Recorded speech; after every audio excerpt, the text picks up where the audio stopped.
अगर आपने Godzilla x Kong देख ली है लेकिन आपको और भी अजीबोगरीब क्रिएचर्स देखने हैं तो अमेजॉन प्राइम पर एक सीरीज रिलीज हुई है जिसका नाम है फॉल आउट। इस सीरीज में आपको वो सब कुछ देखने को मिलेगा जो आपको हमेशा से देखना पसंद है। फॉल आउट सीजन 1 हिंदी में भी अवेलेबल है। तो चलिए हम इसका रिव्यू करते हैं और जानते हैं कि ये सीरीज आपको देखनी चाहिए या नहीं।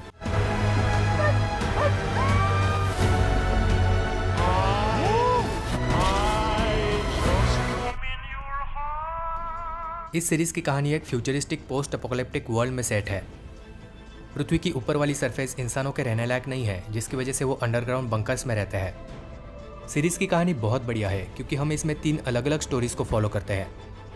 धीरे धीरे हमें पता चलता है कि ये कहानियाँ एक दूसरे से कैसे कनेक्टेड है और ये सब कुछ देखने में बहुत मज़ा आता है।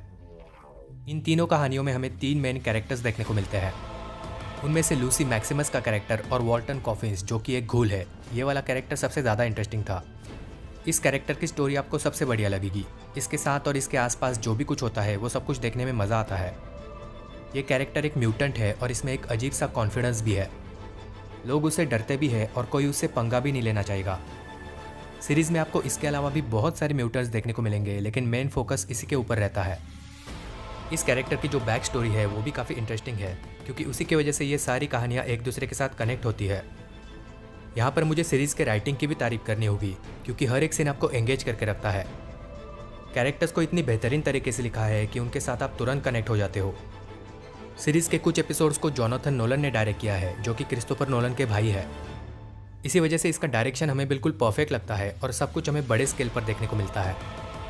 मैक्सिमस का कैरेक्टर देखकर आपको थोड़ी बहुत स्टार वॉर्स की याद आ सकती है।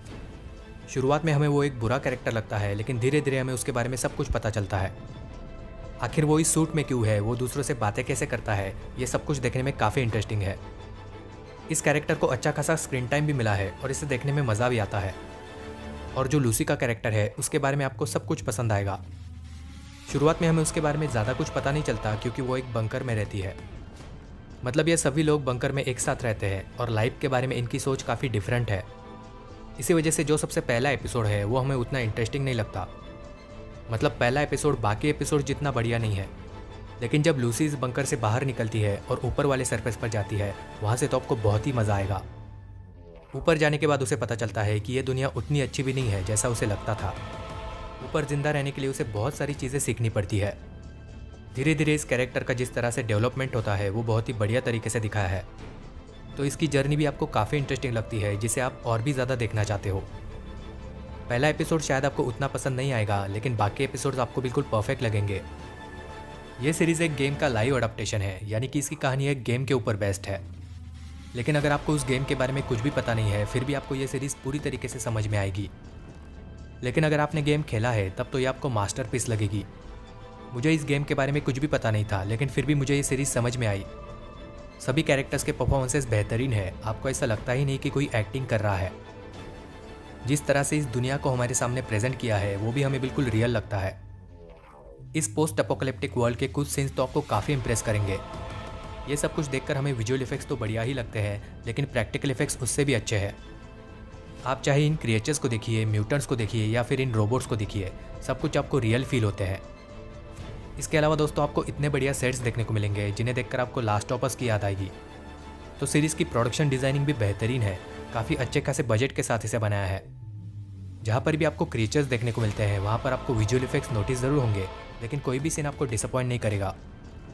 तो दोस्तों आपको ये महसूस होता है कि इस पूरी दुनिया को बनाने के लिए उन्होंने काफ़ी मेहनत भी की है।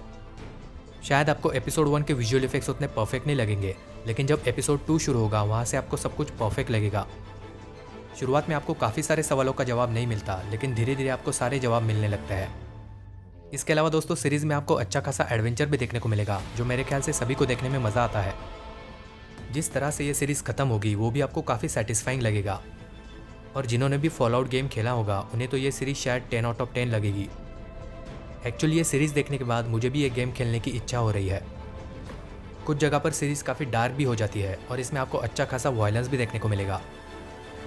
एक दो जगह पर ये आपको इमोशनल भी करती है और एक्शन सीक्वेंसेस भी बहुत बढ़िया है। इसमें लगभग 1-1 घंटे के 8 एपिसोड्स हैं और कहीं पर भी यह सीरीज़ आपको बोर नहीं करती।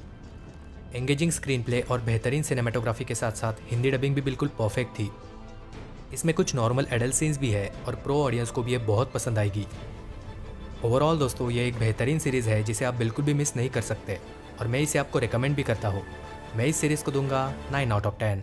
इसके अलावा दोस्तों मैंने द फर्स्ट ओमेन मूवी का रिव्यू कर दिया है, उसे आप ज़रूर चेकआउट करना। मुझे ऐसा लगता है कि यह इस साल की सबसे बढ़िया हॉरर मूवी है। इसी के साथ साथ मैंने न्यू एनाकोंडा मूवी का रिव्यू भी किया है, उसे भी आप चेकआउट कर सकते हो।